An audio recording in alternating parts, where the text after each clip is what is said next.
রাত 2টা বাজে, রাস্তা পুরো ফাঁকা। আমি একা হাঁটতেছি বাসার দিকে। মোবাইলে চার্জ নাই, চারদিক এমন নীরব যেন পৃথিবী থেমে গেছে। হঠাৎ আমি পিছনে একটা শব্দ শুনলাম, ঠক ঠক ঠক, একটা পায়ের শব্দ ঠিক আমার পিছনে। আমি ভাবলাম হয়তো কেউ হাঁটছে, কিন্তু রাস্তা তো ফাঁকা।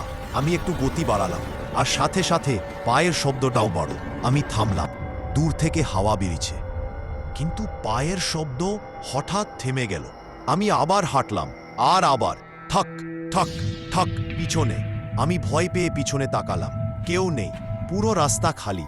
তবু শব্দটা স্পষ্ট, ভারী, ঠান্ডা, আমার ঠিক পেছনে। আমি দৌড় দিতে শুরু করলাম। আরেকটা পায়ের শব্দ আমার পিছনে দৌড়াতে লাগলো। শ্বাস কাঁপছে, হৃদপিণ্ড ধুকপুক। কোনো মতে বাড়ির গেটে ঢুকে দরজা লাগালাম। হাঁপাচ্ছি, হাত কাঁপতেছে। ঠিক তখন গেটের নিচের ফাঁক দিয়ে আমি দেখলাম এক জোড়া পা ঠিক দরজার সামনে দাঁড়িয়ে, কিন্তু কোনো শরীর নেই, শুধু পা, নড়ছে না, দাঁড়িয়ে আছে আমার দিকে মুখ করে। 2 মিনিট পর পায়ের শব্দটা আবার শুরু হলো, ঠক ঠক ঠক, ধীরে ধীরে দূরে চলে গেল।